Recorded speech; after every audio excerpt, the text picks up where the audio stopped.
Hello, Leah Parsons coming in from Dartmouth, Nova Scotia.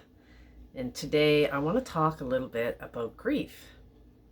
And grief is something I talk about often because we get caught up in our pain and our grief, and often we can't seem to get out of the spiral. And there's a reason for that. It's because our grief has many stories that we have in our mind about our pain that we're often not even aware of. We just get caught up in these mind loops. They keep telling us the same thing over and over and over again. So even if we get up with the best of intentions that I'm going to have a good day, I'm going to focus on the positive things in my life, we hit the floor, we put our feet on the floor, we walk into our day, and all of a sudden that familiar feeling comes over us again. We don't realize that the mind has hijacked us. So the emotions and the mind, they go hand in hand. Right? So emotions, though, are felt in our body. And then the mind comes in to tell us stories about the emotions. So in our grief, we do have stories. What are your stories? What are you saying about your grief? Because here's a few things I used to say about my grief after my daughter Rtea died. I'm never going to feel better. This is going to be how I feel every day. I can't go on without her. I can't live in this deep suffering. This isn't right. She should be here. Why has this happened to me? What did I do to deserve this? And it went on and on and on.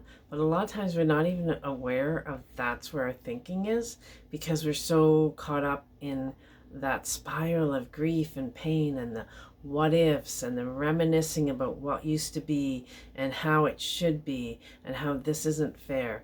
And all of that is legitimate. All of that is part of the process. Anger, bitterness, frustration, deep sadness, confusion, all of these things are things we must feel when we are in grief. And grief comes in many forms. But we don't have to stay there. First, we have to see, what is it we tell ourselves about grief? I also remember thinking that I had to stay really close to that pain, because staying close to that pain somehow made me feel closer to her. And that is really common, really dangerous too. If I moved forward and started feeling better, that was a betrayal of my love for her. If I didn't feel this deep pain, then that meant that I didn't love her enough to stay connected to the deep pain. Do you see where I'm going there? Have you been there? So it meant if I was moving forward, that I was leaving her behind. That was the biggest lie I told myself. That was such a lie, because moving in my grief meant I was moving towards love, and she didn't go anywhere. I brought everything with me. So I didn't have to, and I still do, go to places to visit, ruminate in the past, and sometimes I want to. I actually want to feel that. And that's okay, as long as we don't stay there. It's when we stay in those places that causes us damage. It's when we want to escape the pain, and we either go work, avoid, numb out, distractions, whether it's excessive anything, to walk away from ourselves when our emotions are calling us to be seen, to be felt, and to be heard, is the biggest disservice you can give to yourself when you're dealing with grief. So I had to do something radically different. than I've ever done before in my life, because I used to also push down pain, not want to feel it, have moments where I allowed it to come out, but I was afraid if I went there, then I wouldn't be able to get back up. And that's another big lie we tell ourselves. Oh, if I go towards that kind of pain, I'll never be able to crawl out of it. That's not true. The spirit in you, the soul in you, your inner guidance system, whatever you call it, the human being in you is more powerful than you can ever imagine. The human spirit is powerful beyond anything we can imagine. So if we give ourselves a little credit and start asking ourselves questions about our grief and framing it up and asking ourselves really important things about our grief, things will start to shift. Because if we push it all into our bodies, the grief, the pain, the anger has nowhere to go, and it gets congested. And then the disease in our body comes up in the form of tummy problems, hip problems, fibromyalgia, inflammation, because it's all stored there.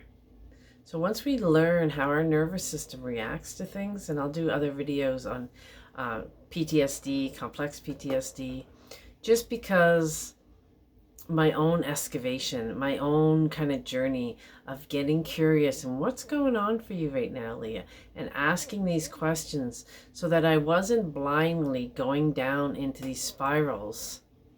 Instead, I could reframe it so I could train my brain, train the neural pathways of my brain to go in a different direction. So I walked towards myself. And what does that mean? I started showing up instead of being pulled by my emotions and being pulled all over the place emotionally, to just ask, what's going on for me? What am I feeling right now? Where do I feel that in my body? Oh, I feel really sad. Oh, you're feeling sadness. What can we do with sadness? How can we walk towards each other? How can you be a friend to your sadness? So when we stop and we start first noticing that loop we're in and start questioning the thoughts we have around our grief, only then can we kind of shift and incorporate the mind, the body, and our spirit. All three of those things have to come into it in order for us. We can't think our way through healing. We can't. We can understand things, but we can't heal from up here. It has to be a combination of the mind, the body, and the spirit. So that's what I wanted to share with you today. I hope that flips something inside of you to start thinking differently, to start asking some new questions and see what comes up. Meet yourself with compassion and curiosity instead of rigid judgment. You should be better by now. Why do you still feel like this? Don't beat ourselves up. We have to meet ourselves with compassion. You are in pain. You are suffering. What can I do to help you? What can we do together here? So these are the important parts of the grief journey that I wanted to share with you. So I hope you're having a good day, evening, wherever you are.